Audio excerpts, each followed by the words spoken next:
Santiago me era extraña, descolorida y ausente esa mañana del mes de mayo de 1985.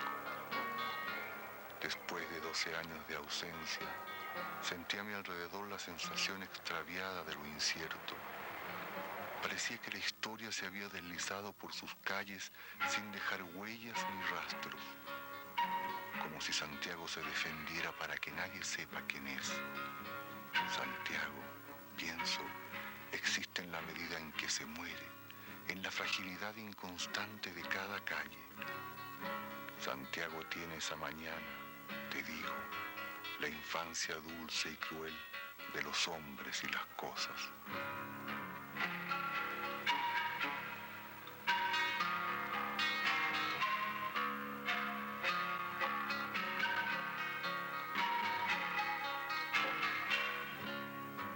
De pronto, con nitidez pavorosa comienza a aparecer la verdadera faz de la ciudad oculta.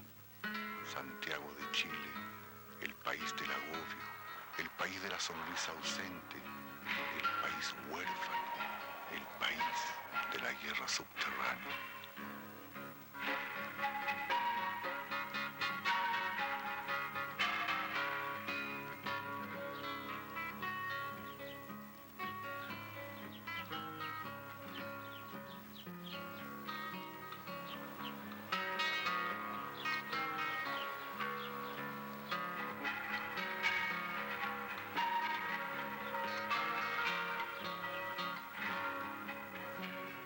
Lleno de interrogantes, recorro las calles buscando en cada esquina un rostro, una sonrisa, una mirada, en fin, una respuesta.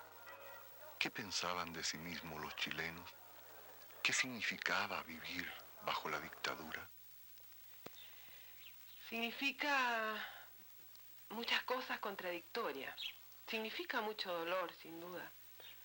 El dolor de ver este sufrimiento enorme que no imaginamos de nuestro pueblo, sometido a tantas formas de violencia, al hambre de los niños, a los niños que deben prostituirse por hambre, a las mujeres que deben prostituirse ellas o enviar a sus niñas a prostituirse por hambre.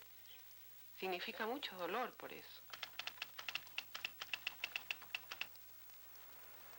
Yo creo que la única manera como los chilenos podamos unirnos es teniendo un programa común de acción que tenga un objetivo también común, que es el volver a la democracia y derrocar a la dictadura.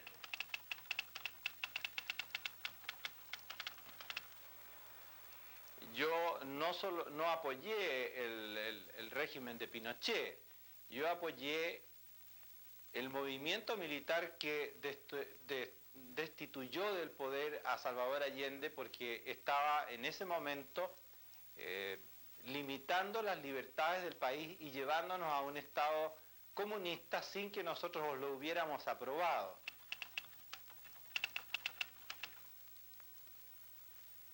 Bueno, yo creo que ha habido un gran trauma en estos 12 años en que los chilenos nos hemos alejado unos de otros, en que se ha producido un profundo abismo en lo económico y en lo social, en que las divisiones sociales han sido muy marcadas como resultado de la experiencia autoritaria. Pero yo no diría que porque se ha producido ese rompimiento del tejido social en Chile, sea ahora un trauma de tal envergadura que no nos permita precisamente tener fuerzas para superar ese trauma. Yo creo que entre las Fuerzas Armadas como tales no hay ninguna divergencia. Yo creo que las Fuerzas Armadas cada día, a cada instante, y mientras más transcurre el tiempo, están más fuertemente cohesionadas. Creo que no hay ninguna posibilidad de escisión, de ruptura, de división entre todas ellas, ni entre ninguna de ellas.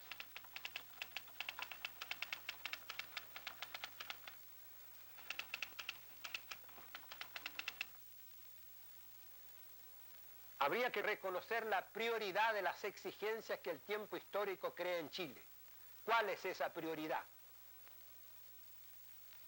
Acortar el término de la dictadura, por qué Chile está siendo destruido y generar al mismo tiempo un grado de consenso capaz de dar a Chile un gobierno con capacidad de gobernar sobre otra base que las 140.000 metralletas de que dispone el gobierno de facto.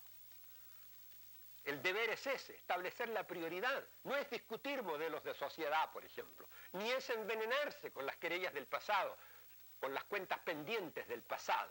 El deber es enfrentar, el deber patriótico, es enfrentar la realidad de hoy. Y esa realidad de hoy establece las dos prioridades que usted me ha oído. ¿Qué hacer juntos para acortar el término de la dictadura? ¿Qué hacer juntos para generar un consenso nacional capaz de dar gobierno a Chile por otra vía que los medios de fuerza? Este es el régimen de la violencia y del terror desde el primer día, desde el día que existe. Se impone por la vía de las armas y por la vía de la violencia.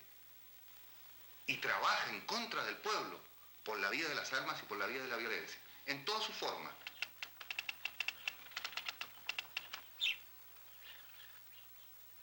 No solo en las formas más brutales, sino también en las más sutiles. Violencia de conciencia, violencia en el modelo económico, violencia en la dificultad para el pueblo de poder resolver sus necesidades básicas. Y violencia en los planos más brutales también, de las armas, de la tortura, de la institucionalización de la brutalidad.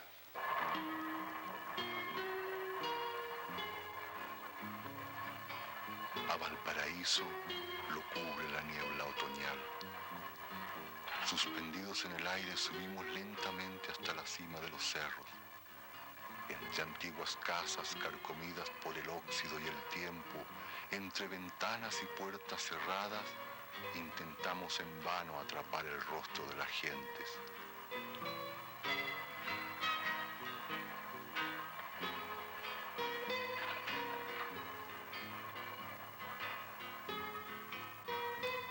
Con una lentitud anterior a los recuerdos, parsimoniosos bajan y suben los ascensores, llevando y trayendo a las adustas gentes desde el puerto hacia los cerros y desde los cerros al puerto.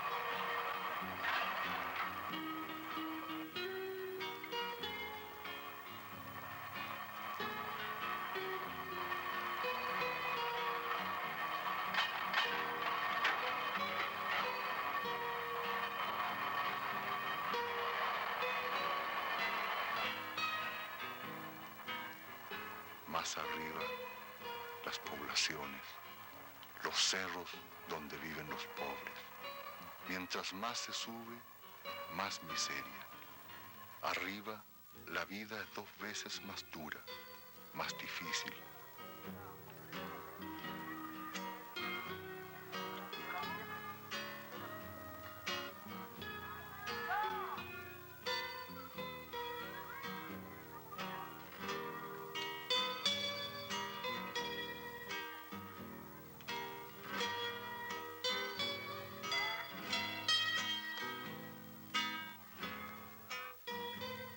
Fuera hasta antes de la apertura del Canal de Panamá, el primer y más importante puerto del Pacífico Sur, es hoy un puerto viejo y pobre.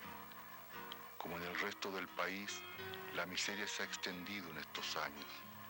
Han cerrado las fábricas, ha disminuido la actividad portuaria. La riqueza, te digo, no atraca en el puerto de Valparaíso.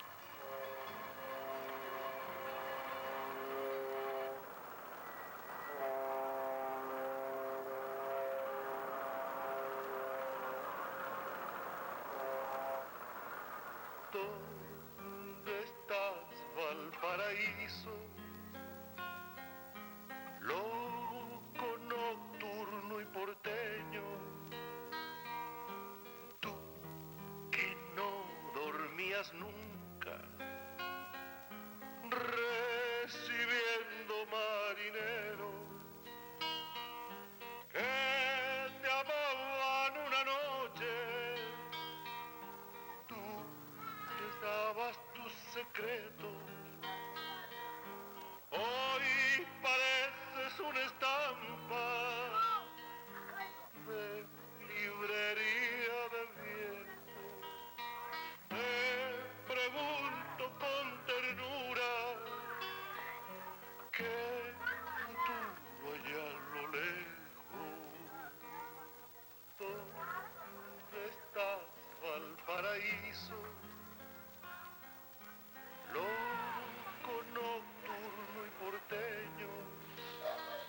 Sin lugar a dudas, hemos sido golpeados permanentemente, pero de cada golpe renace con mayor fuerza el deseo de luchar, de sacudirse de esta dictadura, de optar por una nueva primavera, de optar por un gobierno más democrático y popular, un gobierno que esté al servicio de los trabajadores y del pueblo. La legua está esperando una nueva primavera, un gobierno para los pobres, para que se acaben sus penas. Sí hay, no, para que se acaben sus penas.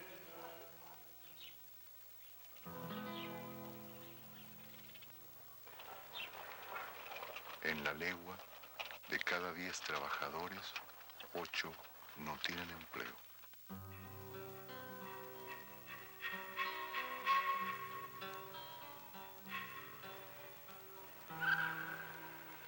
Me llamo Victoria Díaz, tengo a mi padre detenido, desaparecido, desde el 12 de mayo de 1976. ¿Quién era mi padre? ¿Por qué hoy está desaparecido? Es la pregunta que me hago constantemente. Él, el único delito por el hecho que hoy está desaparecido es por ser una persona que luchaba por mejores condiciones de vida para su gente, para la clase obrera. Ese es el único delito. Delito decimos porque para el gobierno querer un sistema mejor, en donde el pueblo viva mejor, es un delito. Nosotros lo comprobamos el año 1973, el 11 de septiembre. Soy Violeta Morales, hermana de Newton Morales Saavedra, que está detenido desde el 13 de agosto de 1974. Para nosotros ya se van a cumplir 11 años la desaparición de mi hermano. Los inicios fueron bastante difíciles, porque en esos momentos no habían organizaciones ni lugares donde nosotros pudiéramos recurrir para encontrar apoyo y denunciar nuestro problema.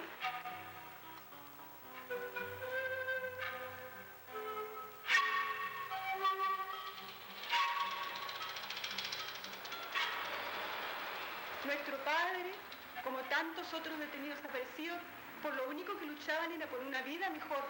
No fue un terrorista. Era una persona que lo único que quería era que la gente tuviera una vida digna, nada más. Y por eso hoy día yo me pregunto y se lo pregunto a ustedes, ¿hasta cuándo vamos a permitir que en este país, como en tantos otros países en donde hoy día se detiene y se hace desaparecer, hasta cuándo va a ser el día en que no reaccionemos todos y nos pongamos de pie y digamos basta? Nosotros no queremos que con nuestros familiares pasen al olvido porque eran seres humanos. No queremos que este problema pase al olvido porque va a volver a suceder. Si nosotros nos quedamos calladas, si nosotros no levantamos nuestra voz, mañana va a ser nuestro vecino, nuestro otro familiar o cualquier otro chileno que pase por este método tan horrible y cruel como es el de ser desaparecido. Esto viene desde el mismo 11 de septiembre del 73, se prolonga hasta ahora. Hasta hoy sigue esta cultura de la muerte, siendo que en nuestro país se vivía antes en una cultura de la vida, de la democracia plena.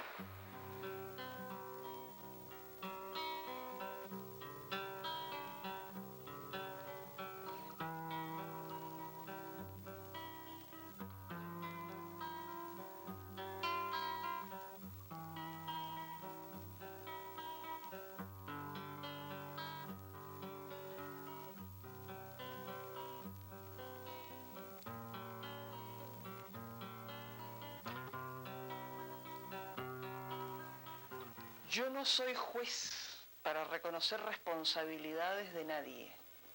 Yo creo que son los órganos jurisdiccionales y creo que a veces son también los juicios de la historia los que deben precisar esas responsabilidades.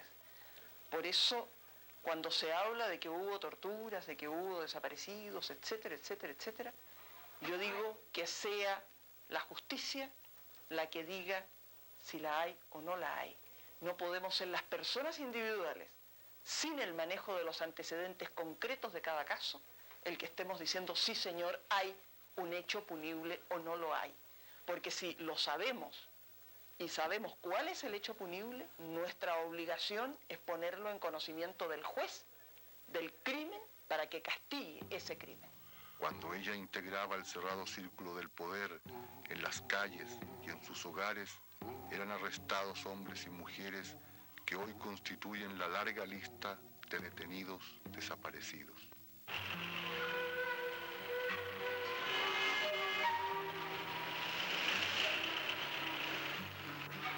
Detrás de una aparente calma, las noches de Santiago esconden los peligros de una sociedad estrechamente vigilada.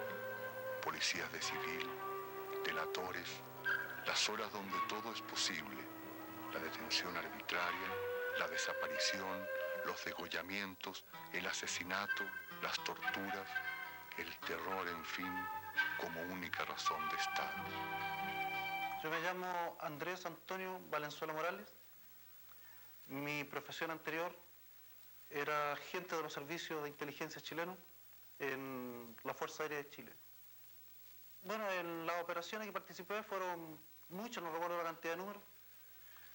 En detenciones, en rapto en la calle, en su domicilio las personas, en las secciones de tortura.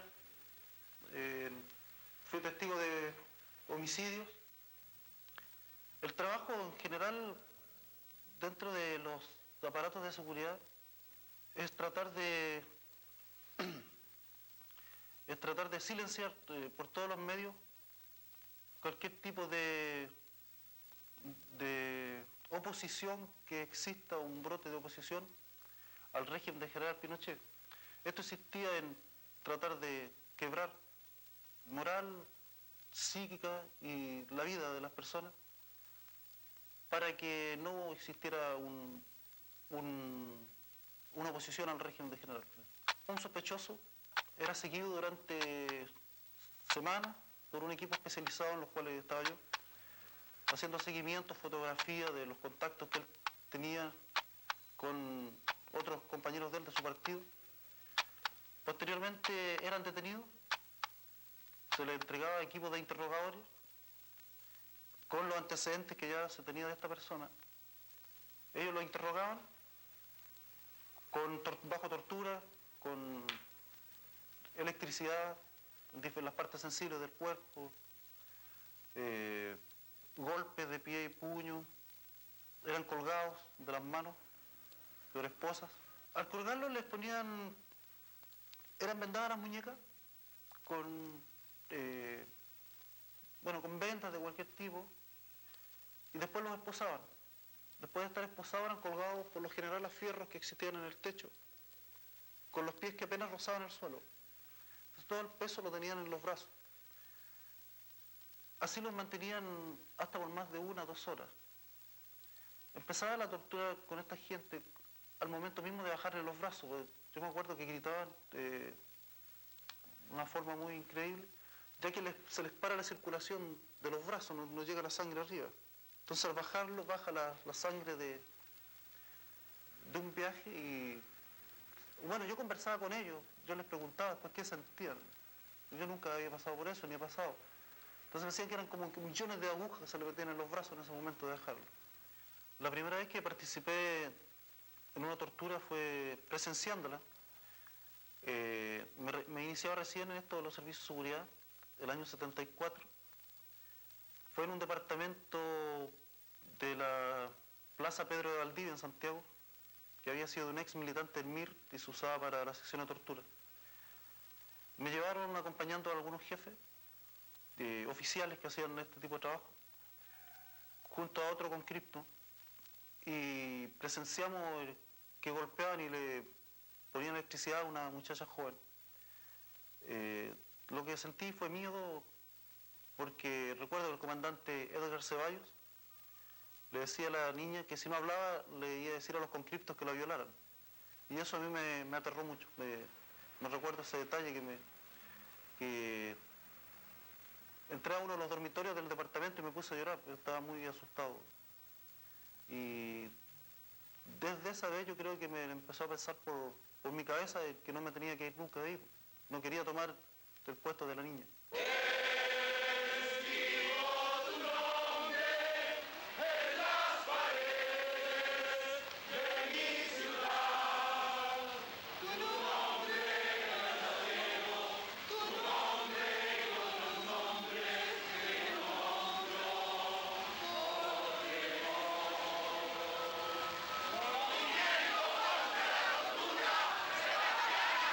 Exigencias de justicia, el gobierno de Pinochet responde de la única forma que sabe hacerlo desde que tomó el poder.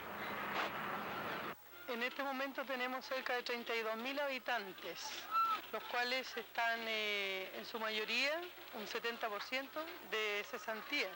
Nuestras casas son, como ustedes ven, construidas por cada uno de nosotros en base al sacrificio, al esfuerzo de nosotros mismos.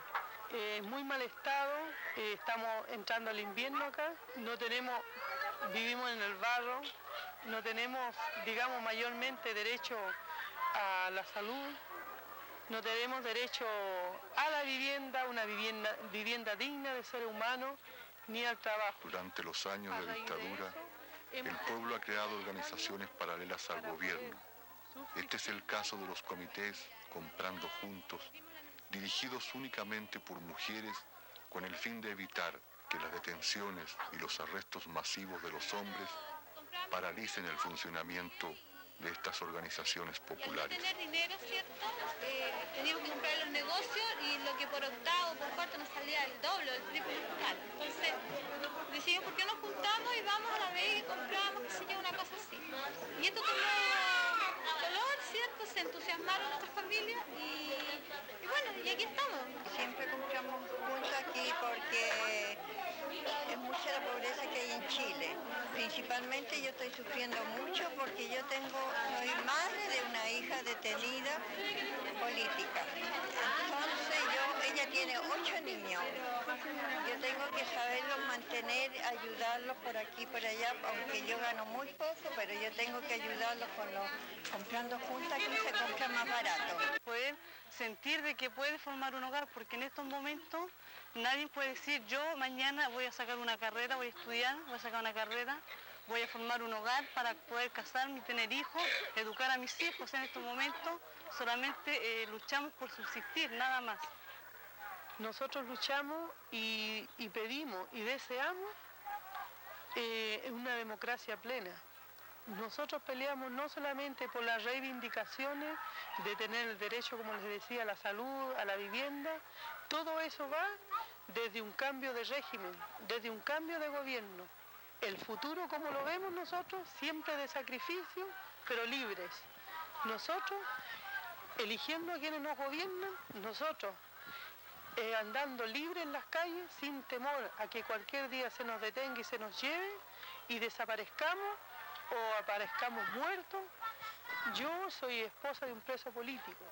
Mi esposo lleva 3 años en la cárcel sin sentencia y ahí están los cientos de hombres y mujeres en Chile que han tenido la valentía de levantarse contra el régimen.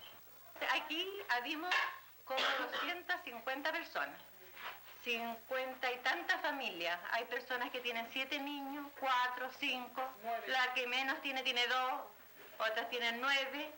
Hay familias que traen como carga a su madre, a su padre, a un hijo enfermo. Aquí tenemos un caso de esta señora. Esta señora tiene el marido de ella cesante, un hijo detenido por político. Ella trabajaba en el POP, la echaron del POP también.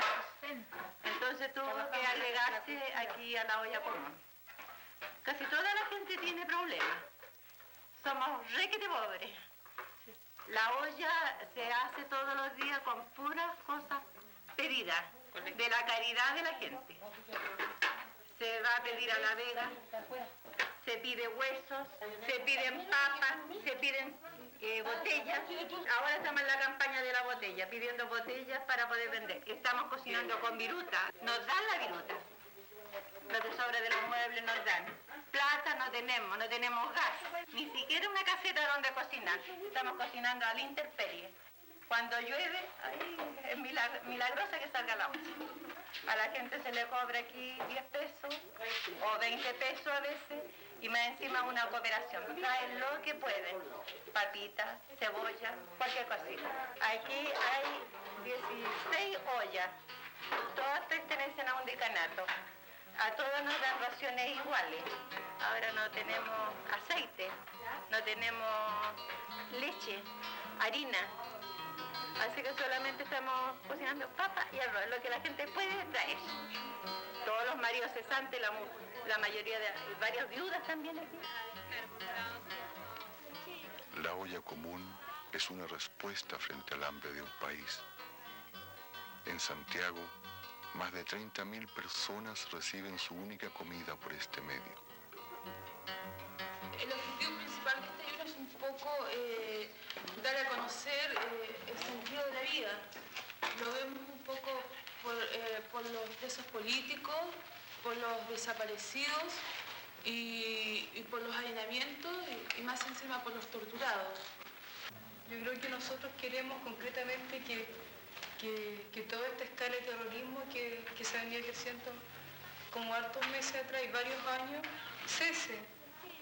Que no haya tanta represión en la población, que no haya una protesta, matan a una persona, matan a cualquier poblador y ahí nomás quedan. Pero yo creo que con este ayuno nosotros algo hacemos por ellos. Por todos los compañeros que han muerto, no que han muerto, sino que los han matado. Han sido degollados los compañeros. Caerán los que oprimían la esperanza de mi pueblo. Caerán los que comían su pan sin haber sudado. Caerán con la violencia que ellos mismos han buscado. Y se alzará mi pueblo como el sol sobre el sembrado. Buenas nuevas a mi pueblo. El que quiera oír que oiga y el que quiera ver que vea. Lo que está pasando en medio de un pueblo que empieza a despertar. Lo que está pasando en medio de un pueblo que empieza a caminar.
Cantos con aliento, hay un Dios que va contento.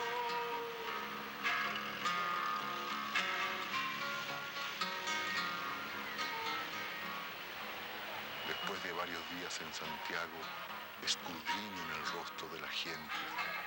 Busco una respuesta a tanta interrogante. ¿Encontrarán los chilenos un camino unitario? ¿Están hoy más cerca de la emoción que de las ideas? Pienso entonces en el hombre que el 11 de septiembre enfrentó solitario su destino para legarle a este pueblo una bandera.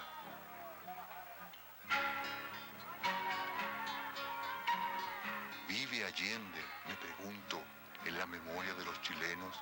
¿Vive su pensamiento, su acción, su coherencia en la memoria del pueblo?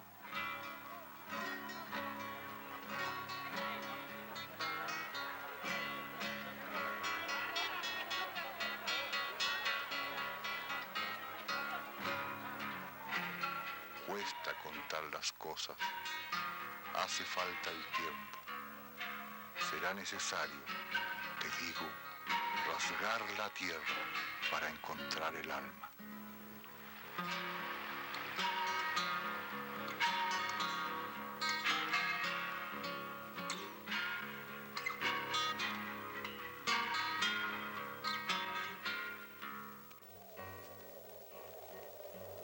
Cuando fui para la pampa, llevaba mi corazón contento como un chirigüe, pero allá se me murió.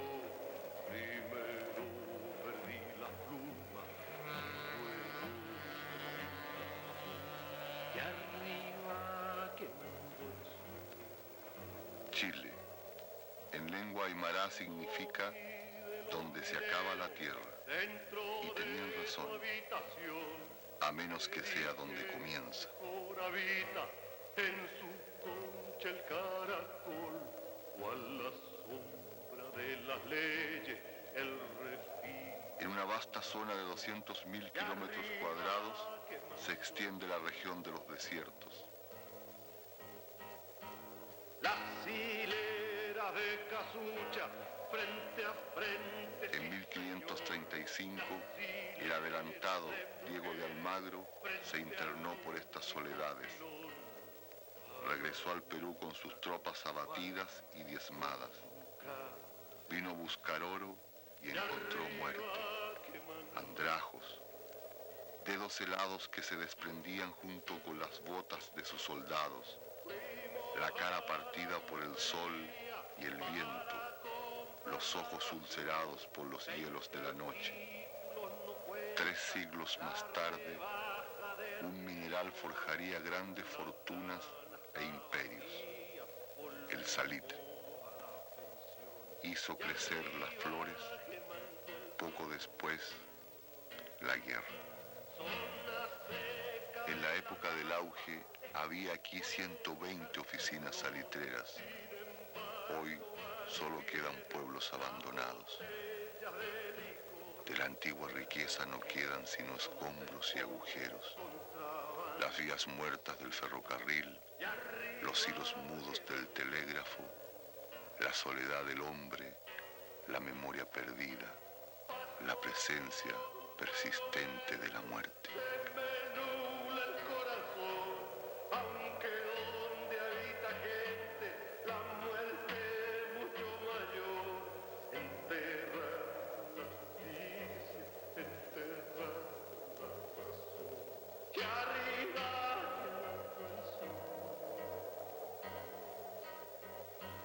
si alguien dice que el salitre creó un imperio regido desde Londres por un rey de Barajas. Una guerra entre Chile, Perú y Bolivia que costó 25.000 muertos. Una guerra civil que acabó en 1891 con la vida del presidente José Manuel Balmaceda. Un golpe de Estado, innumerables masacres. Quizás sea por eso, te digo, que el hombre del norte rinde culto a lo único perdurable, la muerte.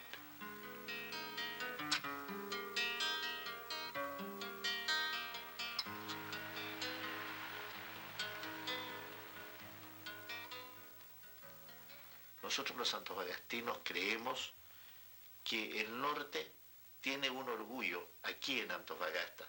Este orgullo es el de ser nosotros como el crisol de toda la nacionalidad chilena, porque de acá surge un hombre que es el producto de cientos de chilenos que venidos de todas partes de nuestro mapa se funden en esta olla de soledad, en esta olla de sol en que estamos inmersos, y van naciendo los antofagastinos, los que van a crear una historia, los que van a levantar una ciudad. Nosotros somos así pues como una síntesis de Chile en la mitad del desierto. Y esto nos equilibra de soledad en soledad y de infinito en infinito. La ciudad está acá, por un lado el mar y por el lado la pampa, que es otro mar. De allí que si nosotros abrimos aquí los brazos en el desierto, estamos como tocando vastedades.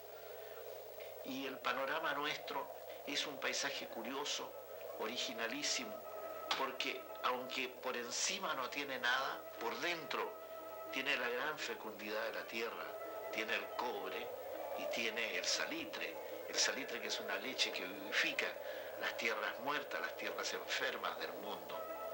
Así es que es un paisaje equívoco, de verdad y de mentira.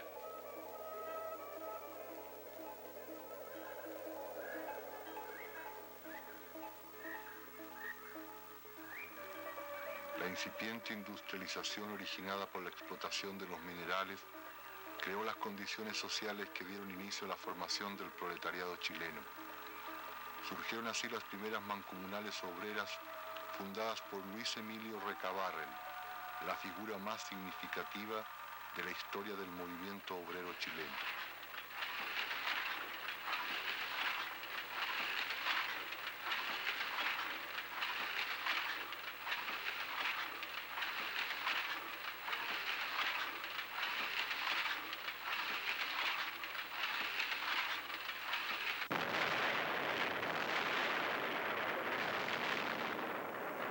En 1879, mientras chilenos, peruanos y bolivianos intercambiaban balas y muertos en los campos de batalla, un inglés, John Thomas North, compraba con un crédito del Banco de Valparaíso las compañías salitreras, de tal modo que al final de la guerra, él y sus socios eran los únicos dueños de estos territorios.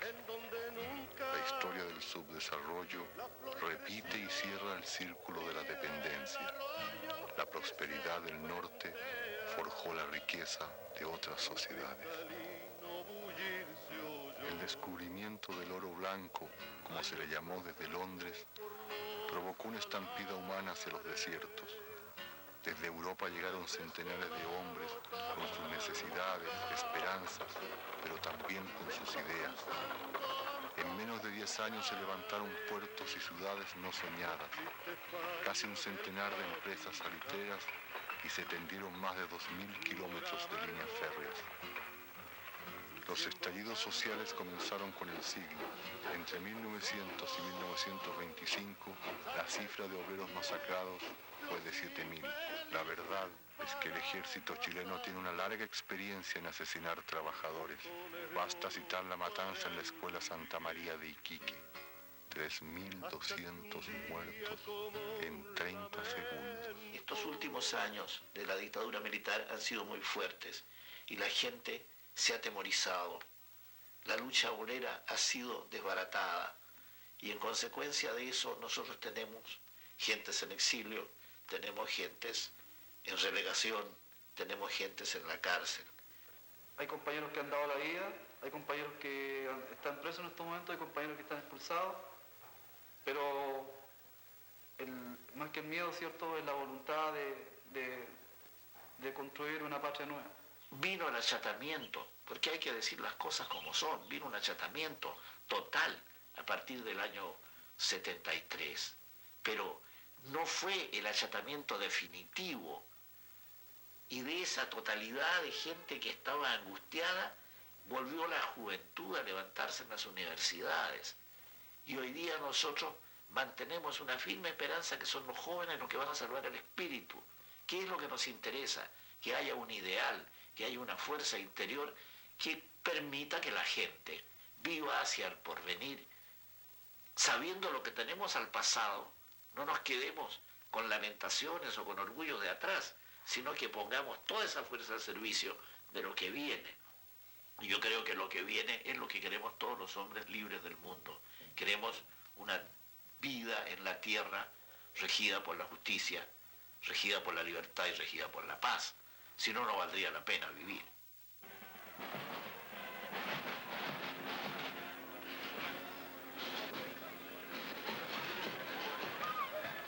Es en el norte del país donde se manifiesta con más claridad el proyecto político y social del pinochetismo, el espectro de una sociedad fascista basada en la exaltación externa de los valores de la nacionalidad.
Mi nombre es Sergio Aguirre, soy presidente de los obreros de la empresa portuaria de San Antonio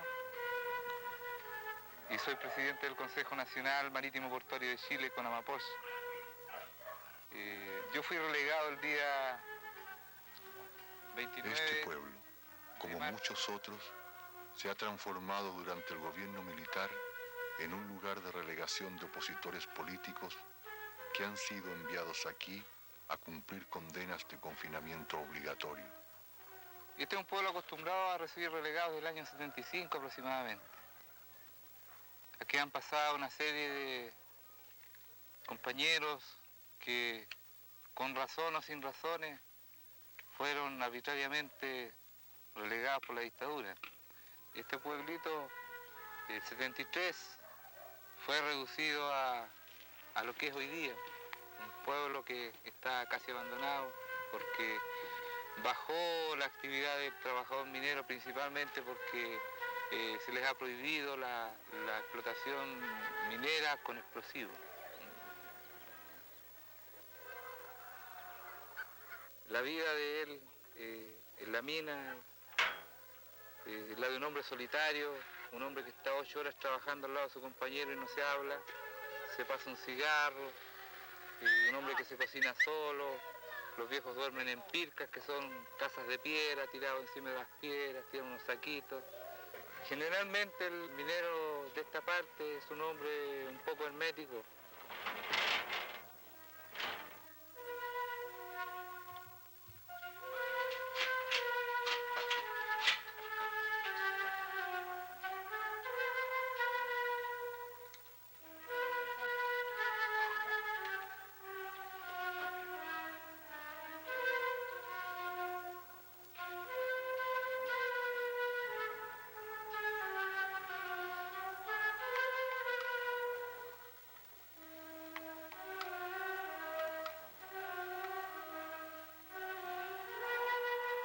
Las mujeres, te digo, se hastían de la tierra estéril.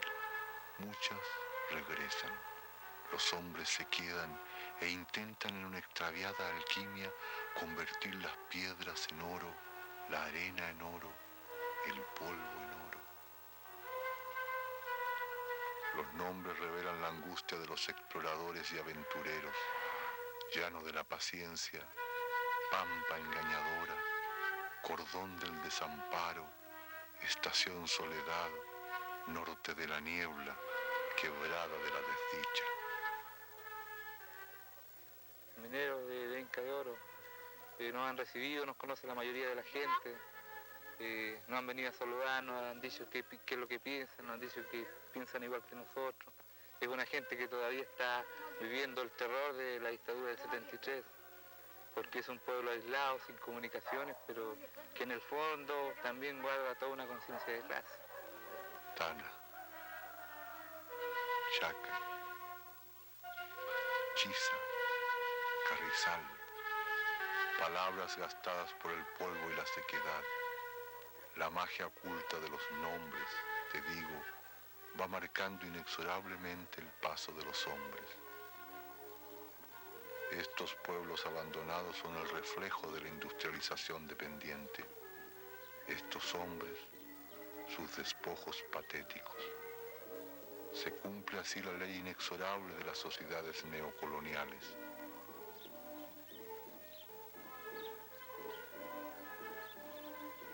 La riqueza de la tierra trae consigo la pobreza del hombre.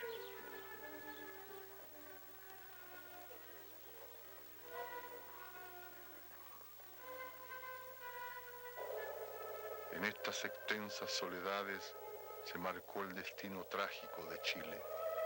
En 1891, el presidente José Manuel Balmaceda intenta nacionalizar el salitre. Poco después, se alza la Marina en Valparaíso y estalla la guerra civil. Derrotado el presidente Balmaceda, se suicida en la legación argentina. Casi 100 años más tarde, en 1971, el presidente Allende nacionaliza el cobre. El 11 de septiembre de 1973 se alza la Marina en Valparaíso, dando inicio al golpe militar. El presidente Allende muere combatiendo en La Moneda. Tienen la fuerza, podrán avasallando, pero no se detienen los procesos sociales, ni con el crimen, ni con la fuerza.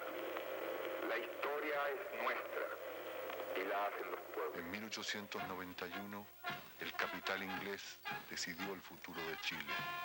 En 1973 fue el poderío del imperialismo norteamericano.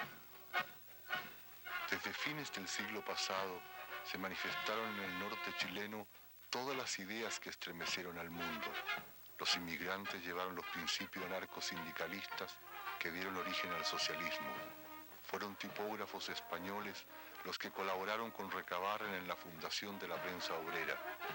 Combatientes de la Comuna de París trajeron a Chile el primer ejemplar del manifiesto comunista e intentaron de nuevo tomar el cielo por asalto. Al mismo tiempo, el ejército chileno era adoctrinado por oficiales prusianos que llegaron a Chile en 1885.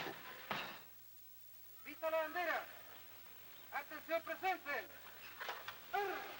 Yo soy el alcalde de Copiapó, Carlos Porchile, de la provincia de Copiapó, de la comuna de Copiapó, y los días domingos aquí para resaltar los valores patrios se efectúa un acto cívico-militar donde desfila un establecimiento y en el día de hoy tocó la Escuela de Difusión y Cultura, que tiene varias bandas, digamos, de guerra y musical, y qué fue lo que vieron ustedes. Y eso se hace con el fin de resaltar los valores patrios. Durante todo el año se va rotando todas las escuelas. Eso es lo que se efectúa todos los días domingos. Fuera de la fecha, digamos, el 21 de mayo, el 18 de septiembre, que se hacen actos más masivos donde desfila toda la comunidad.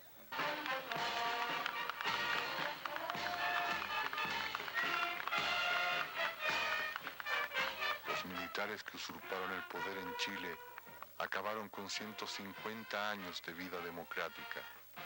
Las ideas fueron proscritas, los libros quemados, la ley arrasada, la constitución pisoteada, el país regido por un fascismo anacrónico, la enseñanza militarizada. Así, estos desfiles militares, estas bandas de música, estos niños disfrazados de soldados son los signos inquietantes, te digo, de la contrarrevolución de 1973.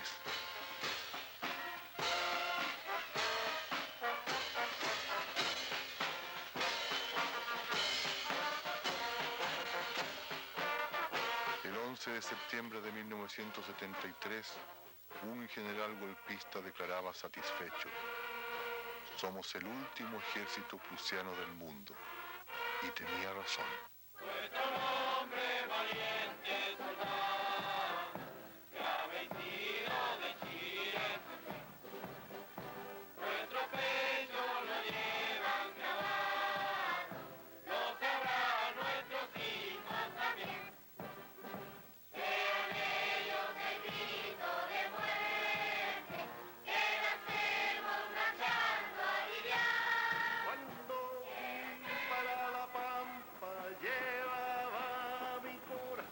Balmaceda, Recabarren, Allende, el salitre, el cobre, el hombre, se conjugan como una sola frase en la historia de Chile.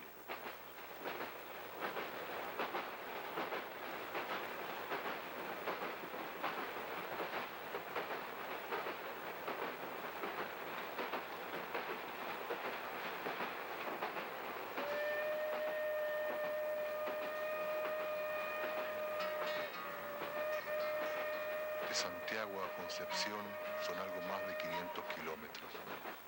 A lo largo del camino, el paisaje familiar de la miseria. Lejanas aún, Lota y Schwager, las minas de carbón se hunden en las profundidades de un mar negro y amenazante. Durante el viaje, recordé a Neruda. En todas partes pan, arroz, manzanas.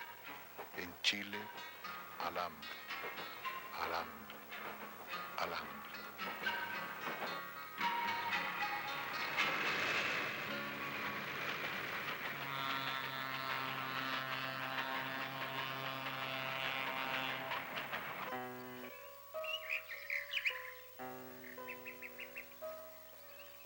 Sobre los laberínticos campamentos se levanta el gran parque construido en 1862 por Matías Cousiño a su amada Isidora.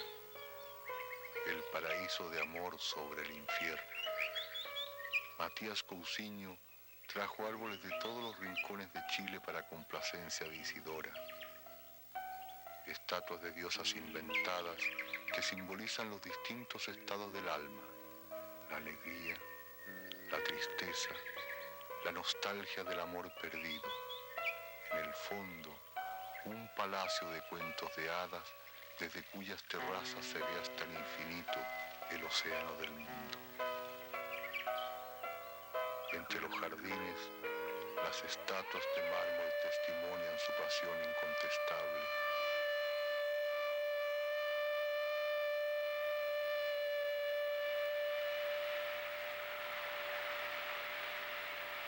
Abajo, en las tinieblas, los hombres pequeñitos escarban en la tierra humeante buscando los desechos del carbón, es decir, su negro pan, su subsistencia diaria.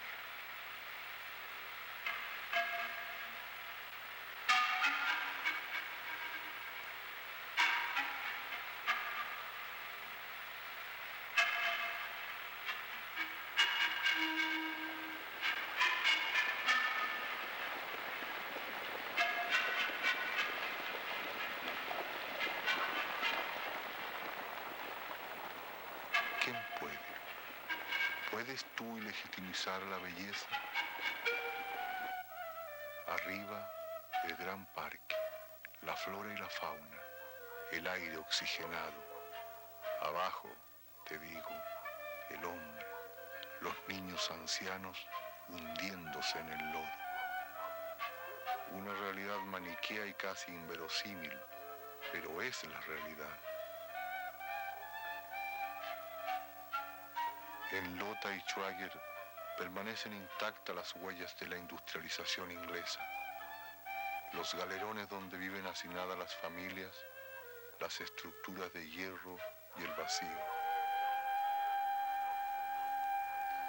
La ciudad oscurecida por el polvo del carbón que ensucia las ropas, los pulmones, el alma. Lota, te digo, no hay espacio para la esperanza. Rompiendo el vientre a la tierra, pa' pagarme un ataúd. Pega la ola en la roca, la mina me pega a mí, sacando 4 carbones. En el siglo pasado, el escritor Baldomero Lillo describió las minas y la vida de los mineros en todo su detalle. Todavía su crónica parece actual. Es como estar en Gales hace 100 años, tanto por la niebla saturada de hollín como por las condiciones de trabajo que siguen siendo anteriores a la revolución industrial. que antes fui. Como es una Las cortantes aristas del carbón volaban con fuerza, hiriéndole en el rostro, el cuello y el pecho desnudo. Hilos de sangre mezclábanse al copioso sudor que inundaba su cuerpo, que penetraba como una cuña en la brecha abierta y ensanchándola con el afán del presidiario que orada el muro, pero sin la esperanza que alienta y fortalece al prisionero. Hallar al fin de la jornada una vida nueva, llena de sol, de aire, de libertad.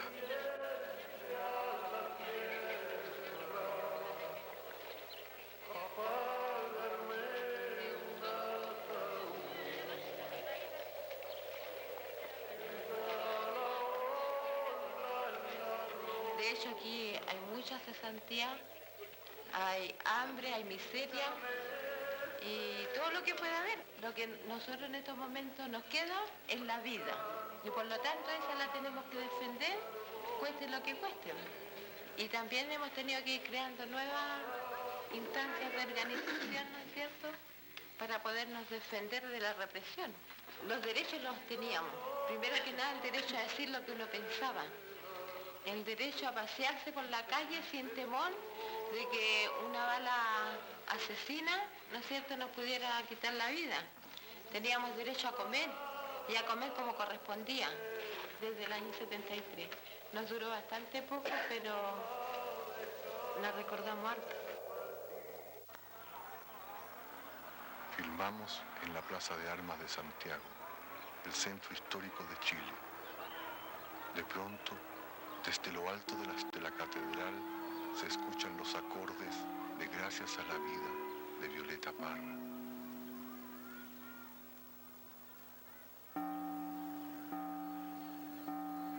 La policía se da cuenta que filmamos.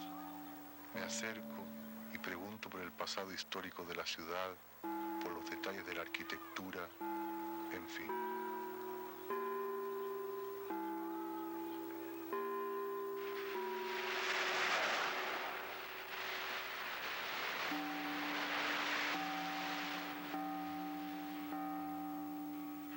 Entre Santiago y Valparaíso está Isla Negra, y en Isla Negra, la casa de Neruda. Frente al mar, la ventana donde escribía el poeta.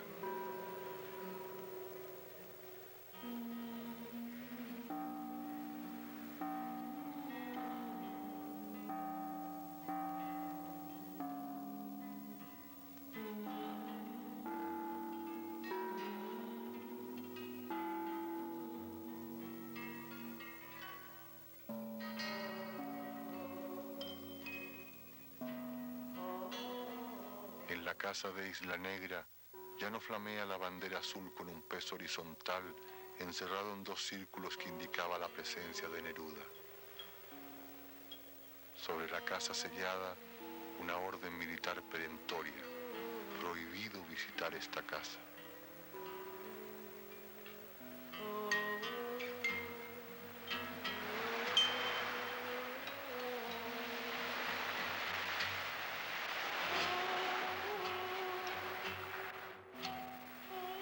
Entonces ves, rodeando la casa de altas torres de piedra, una interminable verja de madera, y en ella los mensajes de todos los enamorados que, transgrediendo la prohibición y las tinieblas, le han escrito al poeta. Y sobre madera y madera crecen multiplicados los mensajes de amor fundidos en pasión y protesta política.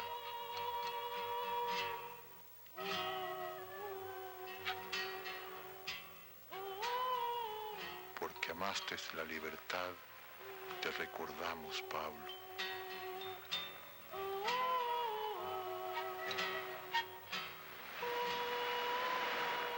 De pronto, pareciera que transgrediendo el tiempo, lo verás caminar lentamente frente al mar como en las antiguas tardes de otro tiempo.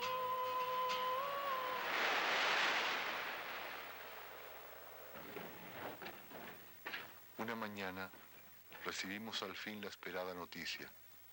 El Frente Patriótico Manuel Rodríguez, que lucha en la clandestinidad contra la dictadura, aceptaba el encuentro.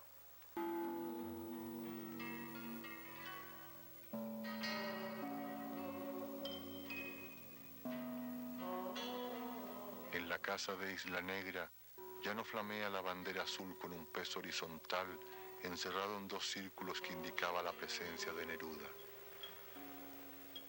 Sobre la casa sellada, una orden militar perentoria: prohibido visitar esta casa.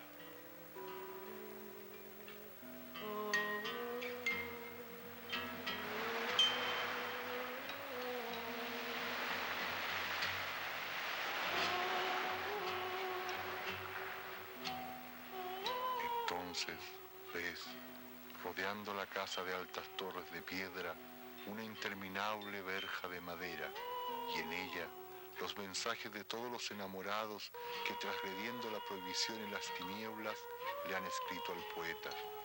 Y sobre madera y madera crecen multiplicados los mensajes de amor fundidos en pasión y protesta política.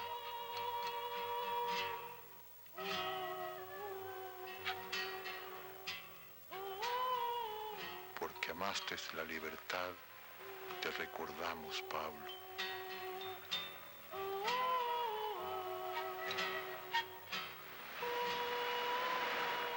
De pronto, pareciera que transgrediendo el tiempo, lo verás caminar lentamente frente al mar, como en las antiguas tardes de otro tiempo.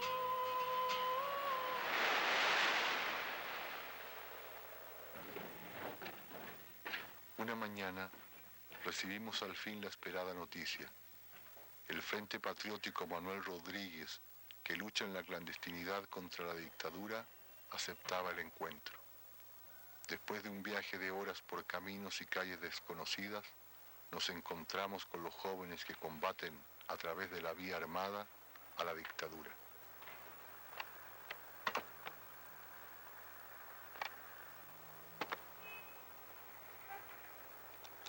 De pronto da la sensación de que todo es normal en Santiago cuando uno recién llega. Todo parece completamente en paz, normalizado. Se ve una ciudad aparentemente tranquila. ¿Es eso cierto? Esta aparente tranquilidad que ha habido en estos meses del año 85 es básicamente un salto enorme que se está gestando. Santiago, las ciudades del resto del país son un volcán oculto que se apresta a estallar. El gobierno los acusa de terroristas. En primer lugar, en este país hay un solo terrorista, y ese terrorista es Pinochet. Es él el quien tortura, que secuestra, que mata, que obliga al pueblo a pasar hambre. Él es el gran terrorista. Nosotros, con nuestras acciones, lo que hacemos es simplemente la justa actitud de defensa de ese terrorismo. ¿Cómo definirían ustedes a Pinochet? Pinochet se sostiene hoy esencialmente por la fuerza de las armas, estando aislado en el terreno político nacional e internacional. De ahí que Pinochet se esfuerce porque las Fuerzas Armadas mantengan su cohesión en torno a él.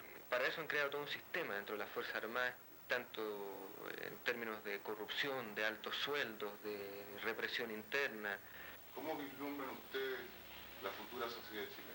Básicamente nosotros queremos una democracia que se la dé el pueblo, que esté definida por el pueblo, que vaya en defensa de los intereses de la gran mayoría de ese pueblo. ¿Qué significa para ti la vida? Para nosotros la vida, más que el sentido personal, la vemos como la posibilidad de que este pueblo vuelva a conocer algo que vivió muchos años, pero que estos últimos años se le ha quitado. Es el derecho a reír, a tener una familia, a darse el destino que el propio pueblo quiere. En definitiva, a los rodriguistas nos une la voluntad y la decisión de terminar con este régimen. Lo que ocurra después, el propio pueblo será quien se lo dé. Es decir, terminar con la dictadura, volver a la democracia. Solo en la medida en que el pueblo día a día vaya llevando a cabo un combate ascendente, cada vez con más fuerza, empleando todas las formas, también las formas armadas, solo así pensamos nosotros que será posible llegar a que este país se libere de Pinochet. ¿Qué importancia tiene para ustedes la figura y el legado histórico del presidente Allende? Allende, la figura de Allende y Allende con su personalidad, con su accionar, marcó toda una parte fundamental de la historia chilena. Y por otro lado, es un símbolo que nosotros también recogemos, el Allende que está con el fusil en la mano, que se enfrenta a quienes avasallan la Constitución, a quienes avasallan al pueblo.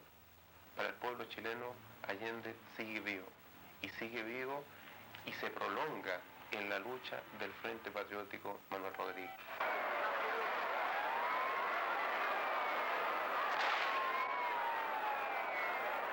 Estas imágenes me hicieron recordar lo que me dijeron exiliado en Buenos Aires al inicio de la aventura. Salvador Allende es la historia y a la historia no se le puede asesinar. Pinochet expulsó 20.000 estudiantes universitarios que tenían 5, 6, 7 años el día del golpe. Hoy día salen a las calles, hacen barricadas, luchan con riesgos impresionantes para sus vidas e invocan en cada acción de guerra esa voz metálica de la que habló Allende en su último discurso.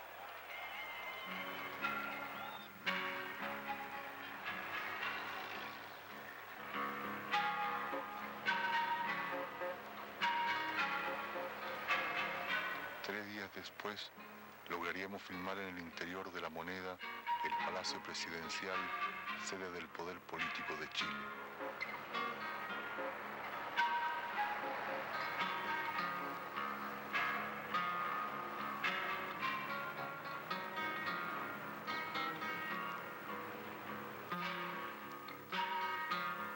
Bombardeada la mañana del 11 de septiembre, La Moneda fue posteriormente restaurada por la dictadura militar.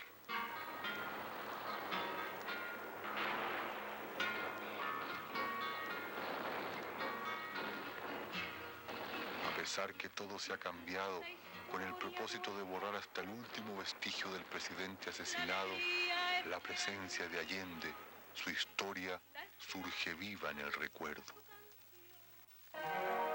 Esta es la larga historia de un hombre encendido, natural, valeroso. Su memoria es un hacha de guerra.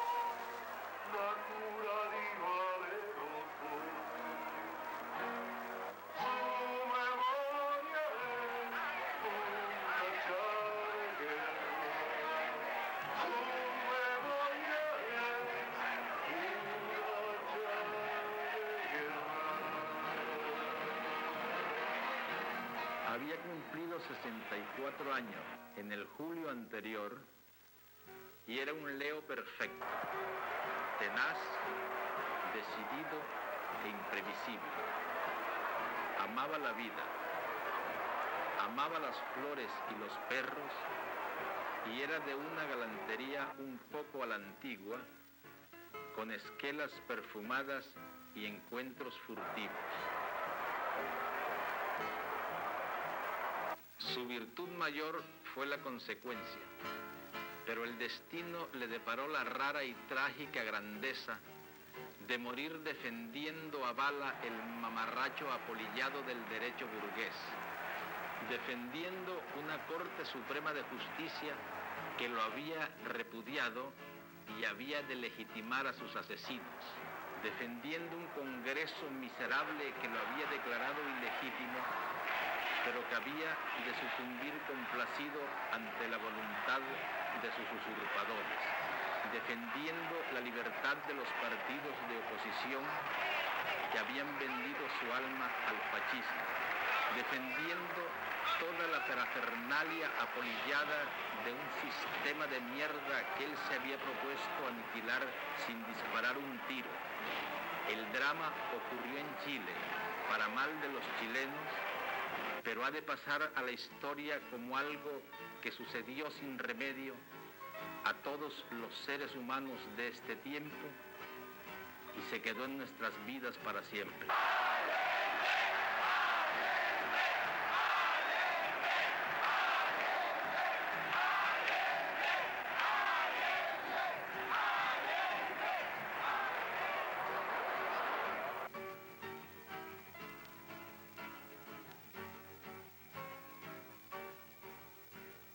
Yo conocí a Salvador Allende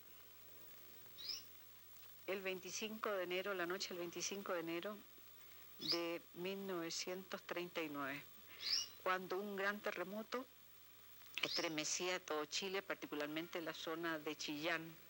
Se le llamó el terremoto de Chillán. Él salía de una reunión de la masonería, era un joven médico y ministro de salud. Yo había ido al cine con unos amigos, al cine Santa Lucía, y casi chocamos. Después nos seguimos viendo. Él viajaba muy seguido a Chillán para llevar recursos, frazadas, remedios, medicinas. Me impactó mucho el relato que me hizo de lo catastrófico que había sido el terremoto, cómo encontró incluso a colegas de él que se habían trastornado, habían perdido la razón.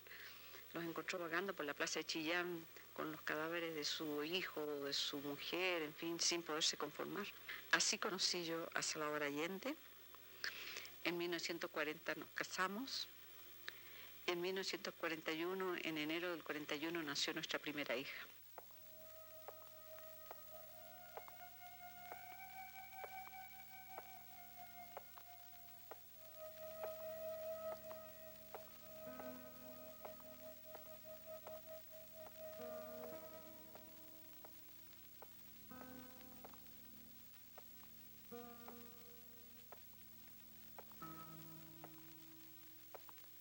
En esta pieza, que es mi escritorio, donde están los libros y se han apuntado también muchas fotografías, hay muchos recuerdos de Salvador y de mi hija Beatriz, fallecida trágicamente en La Habana el 11 de octubre del año 77.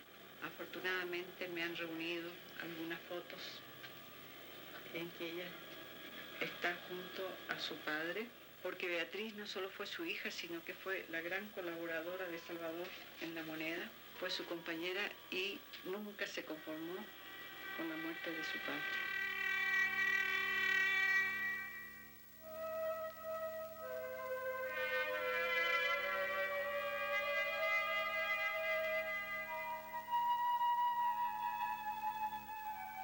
El triunfo electoral de Salvador Allende, el 4 de septiembre de 1970, abrió la posibilidad cierta de realizar en Chile una revolución distinta a todas las conocidas.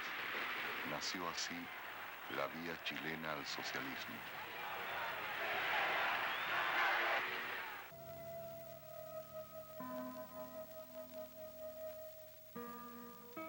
Salvador Allende era un hombre de mucha dignidad, que tenía una alta valoración de sí mismo con toda justificación, ¿no? Y que tenía un altísimo sentido del honor. Era una especie de caballero andante en la política, era un caballero, un hombre de una gran integridad personal, muy serio, de mucho honor, de mucha palabra, muy comprometido con las cosas que hacía. Y creo que a estas características hay que añadirle un intelecto fuerte, vigoroso. Era un hombre muy inteligente.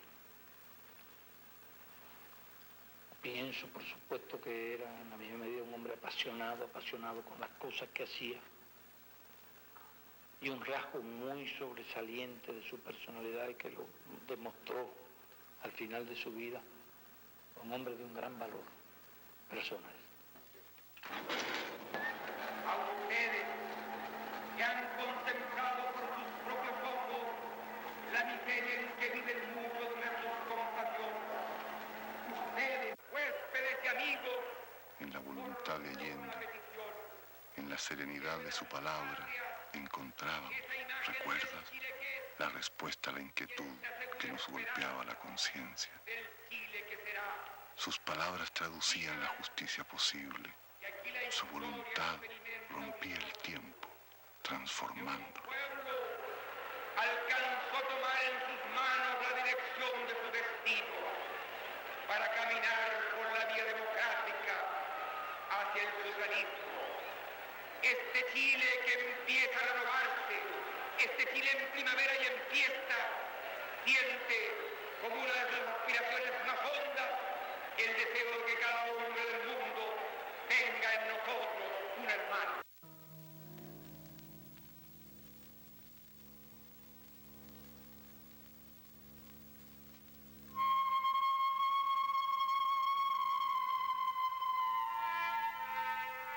Allende lo había dicho muchas veces, que si bien era difícil ganar las elecciones, más difícil sería gobernar. En efecto, desde el primer día, su gobierno fue acechado por una conspiración fomentada por los intereses de los monopolios nacionales y de las grandes compañías transnacionales que vieron en Allende y en la vía chilena al socialismo un peligroso ejemplo a seguir por otros pueblos de América Latina y del tercer mundo. Seguir viviendo con el peso brutal de las deudas que nos han empujado a contraer 75.000 millones de dólares. Deben los países en vías de desarrollo.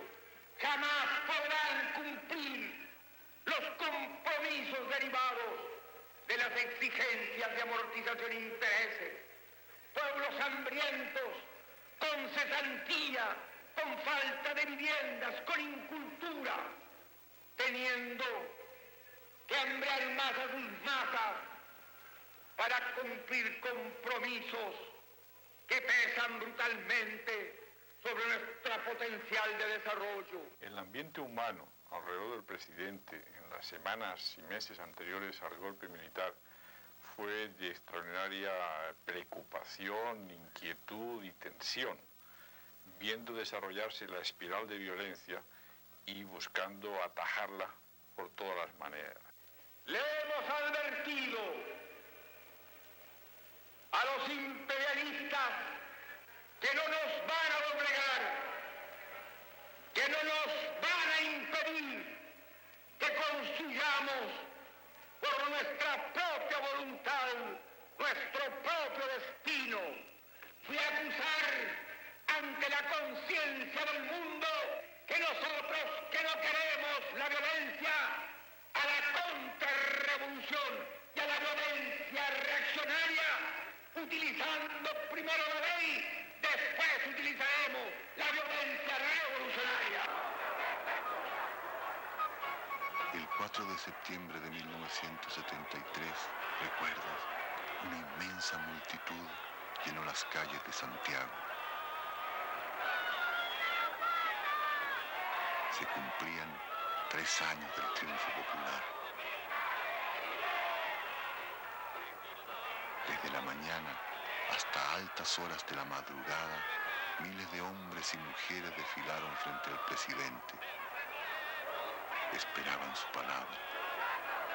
Pero Allende no habló esa noche. Lo haría 7 días después, el 11 de septiembre. Santiago, 11 de septiembre de 1973. Apenas recuerdas ahora cómo era Santiago esa mañana. Apenas la sucesión de calles grises envueltas por la niebla. La ciudad, esa mañana, te digo, era un espacio incierto, incógnito. Y de pronto, todo es militar. Los árboles, el parque, la vida y sobre todo la muerte. ¿Cómo contarlo todo si se te agolpan las imágenes y duelen? Porque sabrás que ese día se nos rompió el tiempo y fue destrozada la memoria para siempre.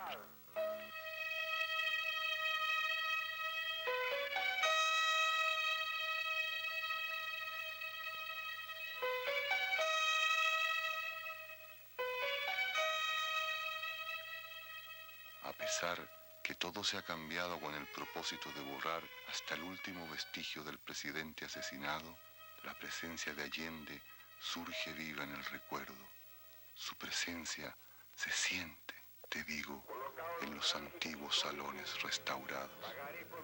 Como escribió Neruda, después del bombardeo aéreo entraron en acción tanques, muchos tanques, a luchar intrépidamente contra un solo hombre, el presidente de la República, Salvador Allende, que los esperaba en su gabinete sin más compañía que su gran corazón envuelto en humo y llamas. Tenían que aprovechar una ocasión tan bella. Tenían que ametrallarlo porque jamás renunciaría a su cargo. Eran aproximadamente las 6 de la mañana y las informaciones eran muy confusas. Lo que se sabía era una sublevación parcial de la Marina en Valparaíso y que los infantes de Marina se dirigían hacia Santiago. Allende se comunica con Carabineros, ordena a Carabineros detener a los infantes de Marina, también se comunica con el general Breiding, general de ejército, quien le informa que no tenía antecedentes de esta sublevación. Que el presidente, cuando entró a las 7:30 de la mañana en La Moneda, la información de que disponía es que nos encontrábamos ante una sublevación parcial de la Marina en Valparaíso. Pero el propio jefe de la guarnición y de la división de Santiago, Brady, a las 7:15 de la mañana le estaba diciendo que el ejército estaba con el presidente y que estaba enviando tropas de infantería hacia Valparaíso a sofocar a los marinos sublevados. Cuando entra el presidente a las 7:30 en La Moneda, todo el cuerpo de carabineros, el mando militar de carabineros está en La Moneda con el presidente y las fuerzas de carabineros protegiendo al palacio frente a los golpistas. Solamente a las 8:30, de 8:30 a 9, el presidente se va dando cuenta de que se suman a la sublevación los mandos del ejército y que el mando de carabineros es decapitado.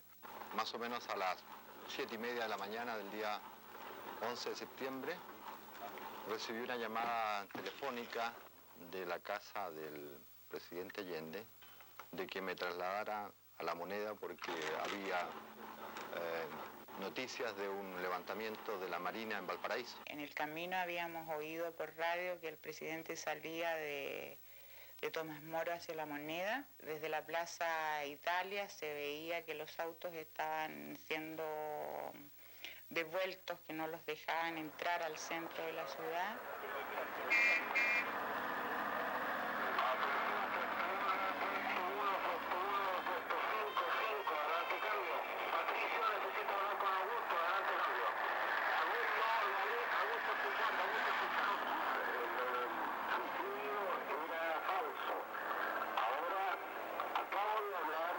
El clima todavía era confuso. Allende seguía recabando información, pero no sabíamos nada con certeza. Se estaban haciendo algunas consultas, no se vislumbraba ningún ambiente de lo que posteriormente iba a ocurrir. En general, diría yo que había muy buen ánimo. Allende se da cuenta a las 8:30 de la mañana, después de la primera proclama de la Junta Golpista, de que las 4 ramas de las Fuerzas Armadas estaban metidas en el golpe. Cuando él se da cuenta de que la jerarquía, el mando institucional de las Fuerzas Armadas, del Ejército concretamente, que es el respaldo central, ha traicionado, su reacción fue absolutamente realista. Yo le pregunté, presidente, ¿no cuenta usted con un solo regimiento? Y su respuesta fue calmada y tranquila, ni uno solo, punto. Su único comentario fue apoyar la mano sobre su mesa, mirar a lo lejos por la ventana de su despacho y comentar en voz muy baja, en ese momento estábamos solos él y yo en el despacho, 3 traidores, 3 traidores. Mira, me gustaría al jefe de carabineros que reuniera sus tropas porque iban a ser bombardeados. Así que los carabineros deben salir de La Moneda en este momento. El edecán naval y el edecán del ejército le solicitaron al edecán de la Fuerza Aérea, al comandante Sánchez, que tuviera una reunión con el presidente para obligarle rendición. Se hace la reunión y yo me quedo dentro de la reunión. Entonces insiste los edecanes que yo salga de la reunión, que querían hablar a solas con el presidente. Entonces yo salgo de la reunión, sin embargo nos quedamos escuchando a través de las puertas. Y tomamos posiciones a través de todas las puertas del despacho. porque tampoco teníamos confianza de dejar al presidente solo con los tres, digamos, militares. Y ahí le insisten de que todas las Fuerzas Armadas estaban, ¿me entiende?, involucradas en el golpe, que no había ninguna posibilidad, y que se rindiera. Allende les dice, les comunica que él no se va a rendir, les dice que ellos se pongan, que ellos cumplan con su deber, que ellos se pongan a disposición de sus altos mandos y que pueden abandonar la moneda. El edecán naval y el edecán del ejército estaban muy nerviosos y yo diría que hasta intranquilos. En cambio el edecán aéreo, el comandante Sánchez, estaba sensiblemente emocionado. Yo diría que los edecanes naval y del ejército ya estaban involucrados en el golpe desde antes. En cambio el comandante Sánchez se veía realmente afectado. Yo me impuse de esto porque bajó el comandante Sánchez de la segunda planta antes de abandonar la moneda y él se acercó y me dijo: he venido a ofrecerle un avión al presidente Allende para que salga del país, y el presidente lo ha rechazado terminantemente. Se los había aclarado desde siempre, en público, en privado, que la única forma que le iba a salir era muerto. Yo les digo a ustedes, compañeros de tantos años, se los digo con calma, con absoluta. Yo no tengo pasta de apóstol, ni tengo pasta de Mesías. No tengo condiciones de mártir. Soy un luchador social que cumple una tarea, la tarea que el pueblo me ha dado, pero que lo entiendan aquellos que quieren retrotraer la historia y desconocer a la voluntad mayoritaria de Chile. Sin tener carne de mártir, no daré un paso atrás, y que lo sepan, dejaré la moneda cuando cumpla el mandato que el pueblo me diera.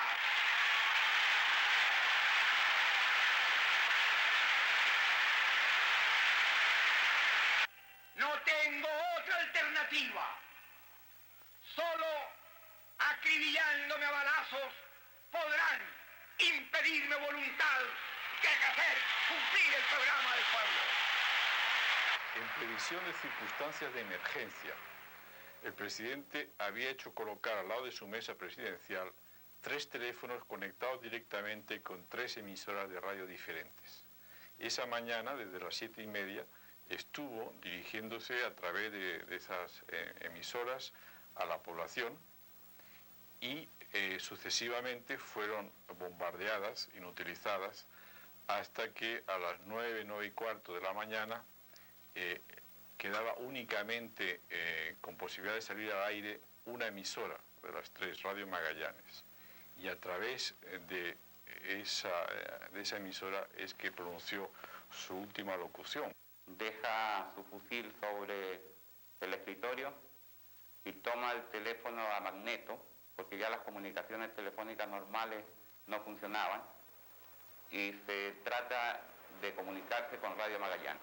Tuvo muchas dificultades y de pronto al otro lado de la línea seguramente le contesta y él dice: aquí habla el presidente. Cuando entré al gabinete del presidente, en ese mismo instante él estaba hablando por radio. En un contexto que muestra bien el ambiente de serenidad dramática que se vivía. Las puertas de las ventanas del despacho del presidente que daban a la Plaza de la Constitución estaban cerradas porque se esperaba que de un momento a otro sonaran los disparos o entraran balas. Los 30 civiles aproximadamente de su equipo de colaboradores se encontraban contra las paredes opuestas a las ventanas, también por la misma razón de evitar balas perdidas. Y detrás solo de la mesa, de su mesa de despacho, el presidente descolgó el teléfono y de una forma absolutamente improvisada, como era su costumbre, retransmitió el mensaje en medio de un silencio absoluto y emocionado de todos los civiles que allí nos encontrábamos, que naturalmente sentíamos y vivíamos el momento como un momento de tránsito ya de la vida a la muerte. Tal vez lo más impresionante de ese día es la cara misma del presidente cuando él sabe que es su última oportunidad de comunicarse con el pueblo, con su pueblo, y empieza el discurso, se abrirán las grandes alamedas. Señaló ahí que las Fuerzas Armadas habían abandonado su tradición legalista y hizo alusión a algunos de los miembros de la Junta, en concreto al general Mendoza, que lo mencionó concretamente, diciendo que era un general rastrero que algunos días antes le había manifestado su lealtad al régimen constitucional. Y recuerdo las caras de Augusto Olivares, de Carlos Jorquera, de Arturo Girón, de Óscar Soto, de Juan Enrique Garcés, los más allegados, cómo les corrían las lágrimas, llorábamos todos. Era una cosa tan impresionante porque fue como verdaderamente su despedida, no solo con nosotros, sino que con el pueblo que la amaba tanto. General Freire está informado para que no se le dispare a los militares que acuden la moneda. Cambio. Conforme. En este momento me llamó el secretario de Marina y me decía que fueron los tres comandantes princesas a pedir restricciones especiales. Ese ahí secretario en seco. Porque puede cargar una cosa, que el Chile va al Ministerio de Defensa a entregar a los tres comandantes de ejército, a las 12 adultos de bombardeo. Una vez bombardeamos los escudos con el WIN y con la infantería. Se habían comunicado por la radio de los militares de que el bombardeo de la moneda iba a ser a las 11. Entonces el presidente alrededor de las 10:30 de la mañana nos reunió a todos los que estábamos ahí en la segunda planta, en el llamado Salón Toesca, y entonces nos manifestó más o menos lo siguiente, que él había sido un presidente elegido por el pueblo, que no iba a renunciar, que tampoco se iba a rendir y que iba a combatir. Se me vienen a la memoria las caras de todos los compañeros que venían a ponerse a disposición del presidente, porque en realidad vinieron muchos. Él los enviaba a donde él pensaba que tenían que estar. Unos querían quedarse, no querían salir. Hubo un momento antes de las 11 de la mañana que se dio una especie de tregua y Allende reunió a todos los colaboradores que nos encontramos en La Moneda y les dijo que solamente tenían la obligación de quedarse con él todo aquel que tuviera un arma y que supiera disparar, que el resto podía abandonar La Moneda. Él dijo que no iba a moverse, que él no iba a salir ni se iba a entregar, pero que tampoco quería muertes inútiles. Cuando Allende se da cuenta de que estamos rodeados de tanques y los ejércitos venían por ambos lados de La Moneda, Allende dijo que vamos a recorrer La Moneda para poder identificar los puntos de defensa de La Moneda. Para mí fue bastante impresionante, porque allí me di cuenta de que ahí ya era la decisión de vida o muerte. Y empezamos a recorrer las instalaciones de La Moneda, del segundo piso y del primer piso. Y en ese minuto vemos que ya también están pasando los helicópteros. Entonces ordena a toda la gente, a todos los defensores que quedaban en La Moneda, que era fundamentalmente su guardia personal, que tomara distintos puestos de combate. Se encontraban en La Moneda 8 mujeres, entre ellas 2 hijas de Allende, y una embarazada de 8 meses. Las mujeres también se resistían a salir de La Moneda. Allende me ordena a mí que lleve a las mujeres y las saque de La Moneda. Las acompaño hasta la puerta de Morandé 80 y las veo atravesar la calle hacia la Intendencia.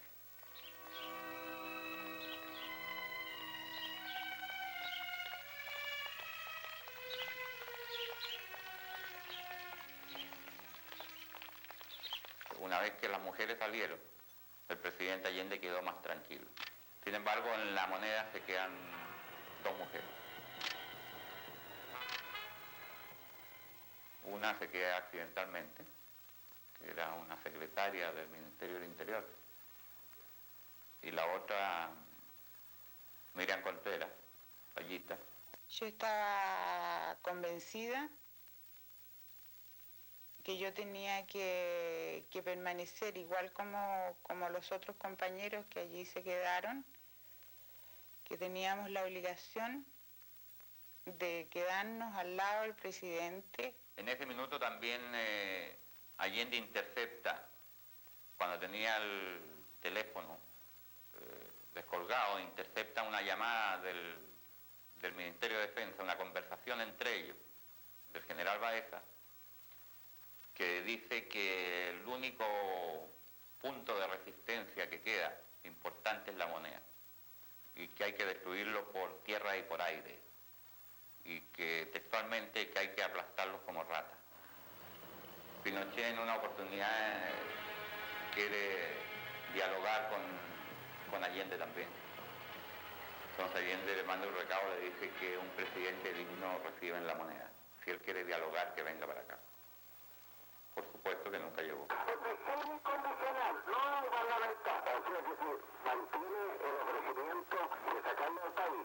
Mantiene el ofrecimiento de sacarlo del país. En la vez que cada vez cuando haya avance.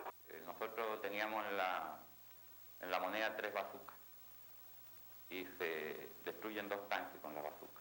Entonces los tanques se repliegan y se van más o menos a 100 metros de la moneda y siguen disparando desde ahí, sobre todo el frente de la moneda.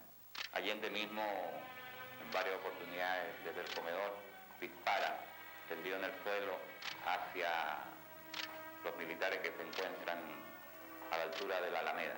Él mismo, dijéramos así, como comandaba, ¿me entiende?, a los pocos combatientes que tenía la moneda. Varias veces sus instrucciones eran: no dejen de disparar, no dejen de disparar. Tomaba la metralleta y empezaba a disparar desde una de las ventanas. Venían los compañeros y lo obligaban a salir de ahí para que no lo fueran a herir. Aproximadamente 10 para las 12 sentimos el ruido de los aviones y el silbido de la bomba.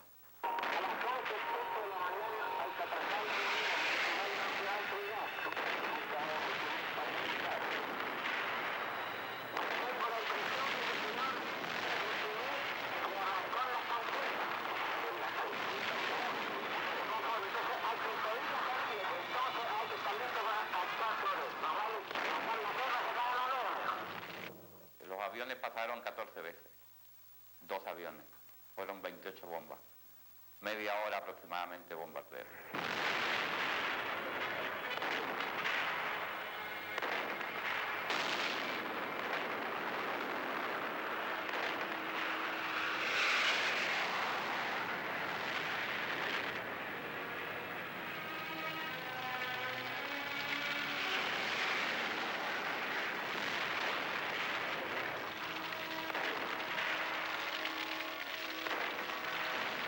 En el momento en que se produjo el bombardeo, que fue alrededor de mediodía, 12:05 me parece a mí, nosotros nos ubicamos en la segunda planta.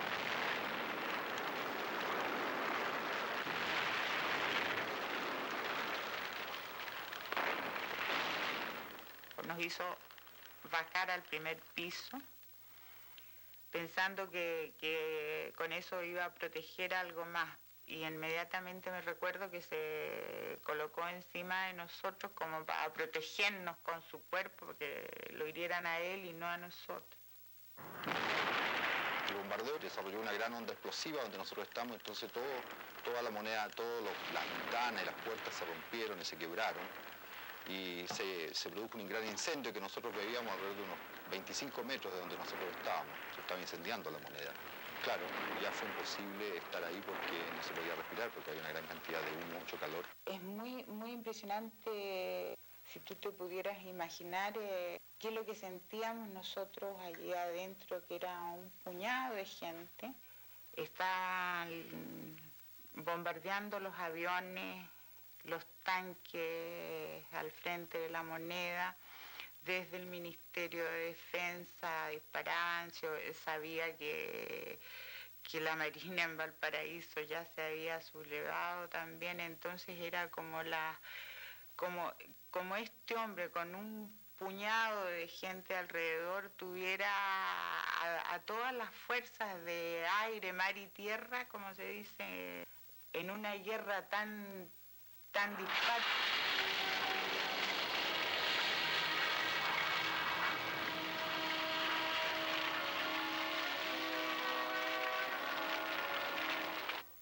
Yo me bajo al primer piso a ver cómo estaba la otra gente disparando, cuando de repente irrumpen los militares a través del patio de invierno y por la puerta de Morán de 80. 15, 20 militares fuertemente armados y muy violentos.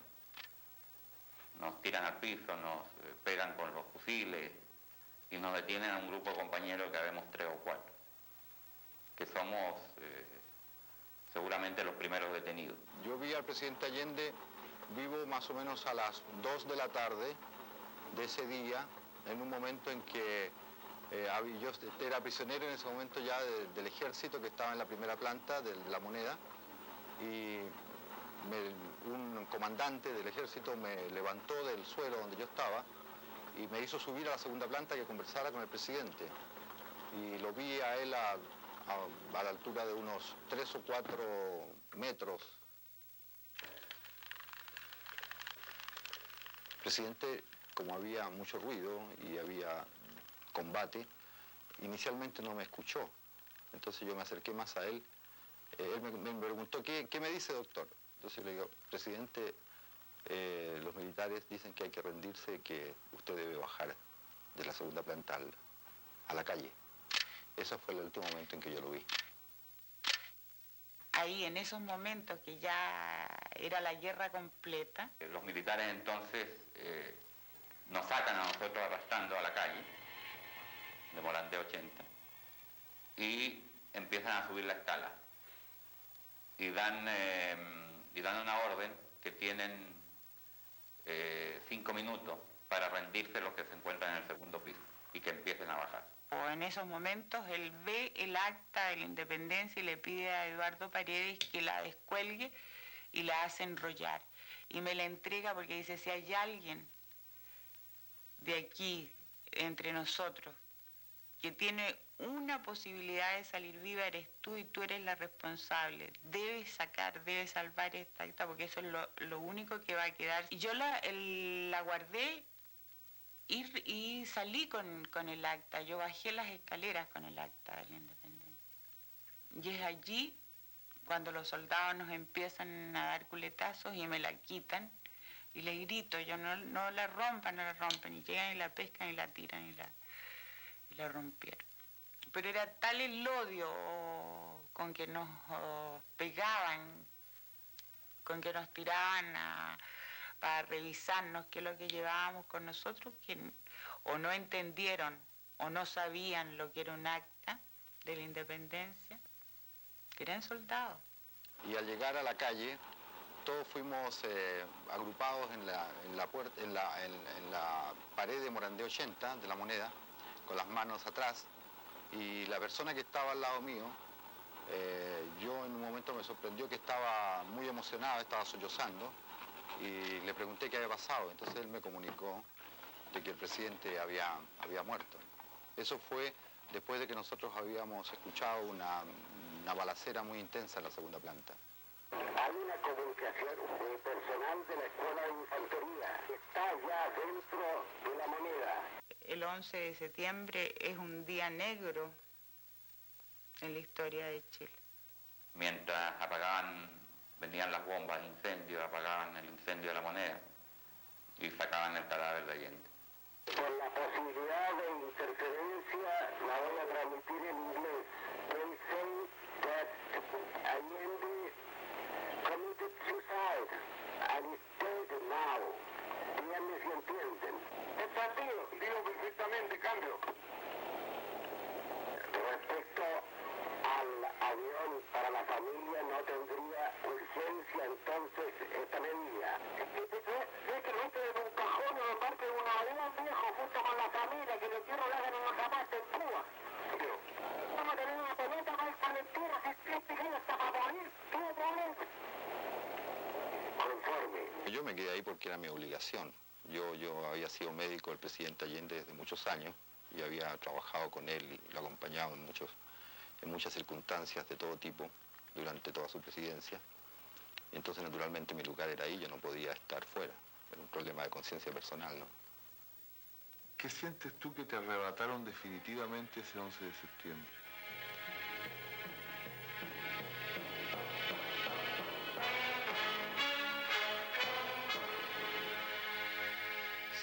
Son tantas cosas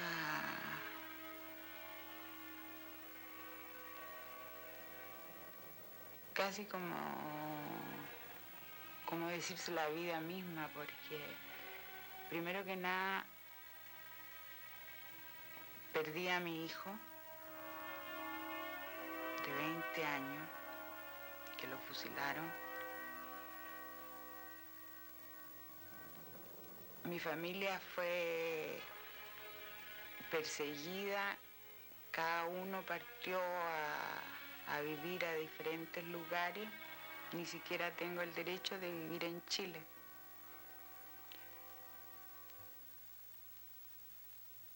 Pero tú siempre tienes el corazón puesto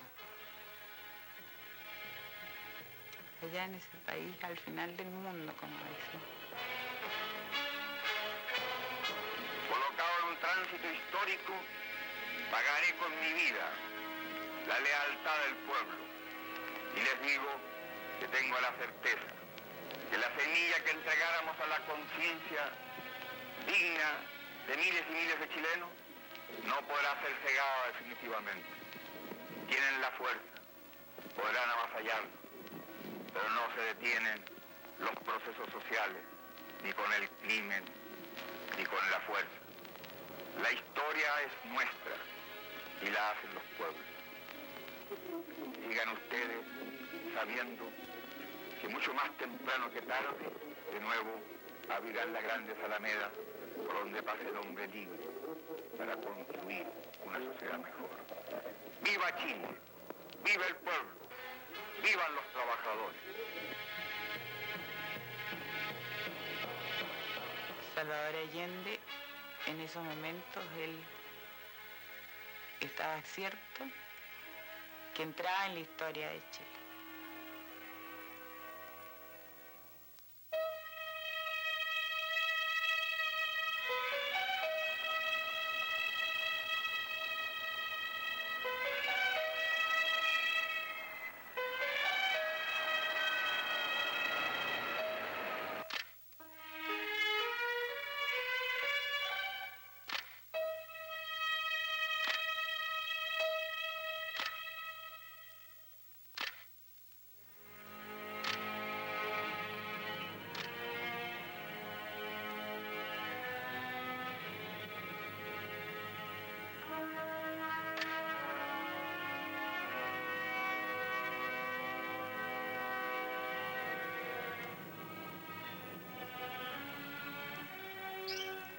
Es duro recordar eso, muy duro.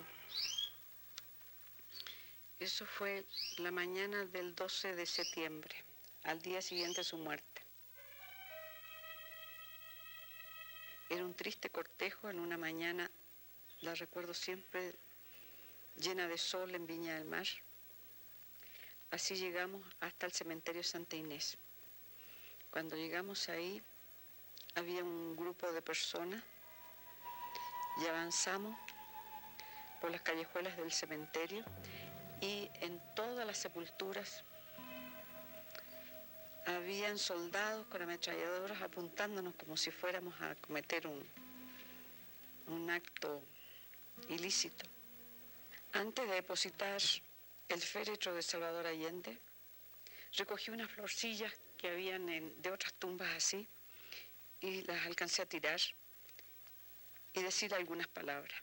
Pero yo hice un esfuerzo y sobreponiéndome a lo que eso significaba, le dije, dirigiéndome más bien a los sepultureros, porque habían unos pocos marinos, unos pocos militares. Yo quiero que ustedes sepan que estamos enterrando aquí al presidente de Chile, a Salvador Allende, que ha muerto ayer en La Moneda. Y como no quieren que se sepa, lo estamos enterrando así, de una forma tan silenciosa, sin ningún homenaje, sin ninguna bandera, sin ningún ramo de flores.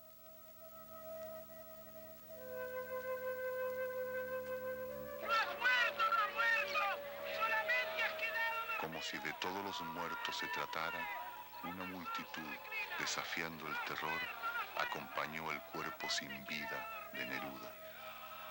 Junto con enterrar a Neruda y Allende, desde el fondo mismo de la historia de Chile, brotaba la rebelión popular. Ni un solo día de paz ha tenido el dictador en 13 años de gobierno.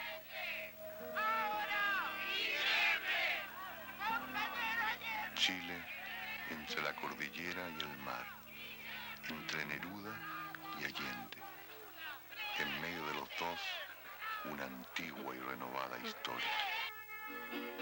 Esta historia duele al corazón, la alegría espera en un rincón, la esperanza busca su canción, la memoria tiene su razón. La palabra Allende significó y significa siempre la palabra de la esperanza de un hombre que fue digno, de un hombre que fue fiel representante nuestro, muy leal, muy honrado y que cumplió los mandatos que le dio el pueblo y que cumplió.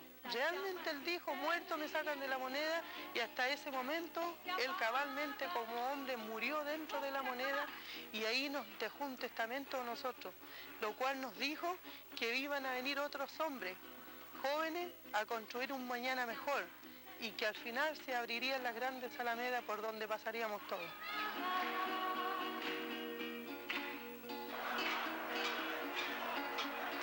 No se cansa el niño de jugar, no se cansa el hombre de creer, no se cansa el cóndor de volar, no se cansa el pueblo. Después de 13 años de dictadura, nacía incontenible la esperanza, como si fuera un pañuelo blanco enarbolado por las manos de un hombre sonriente, sencillo y perseverante que se llamaba Allende y que a los 64 años de su vida era el joven más entusiasta de todos los chilenos.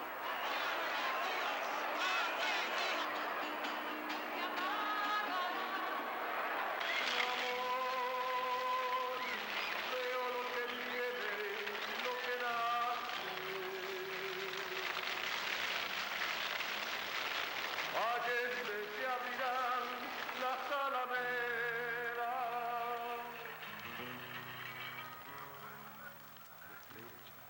La verdad, como desde el fondo oscuro de la tierra, crece como espiga de amor la dignidad del humillado, crece como espiga de amor la dignidad del humillado. En cada primavera flamean las banderas a la luz de la alborada, a la luz de la alborada. La patria nueva crece cada día, la patria nueva crece cada día. La patria crece cada día. Cada golpe un pétalo perdido.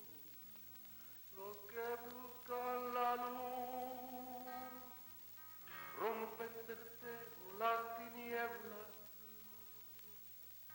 Los que buscan la luz rompen certero las tinieblas.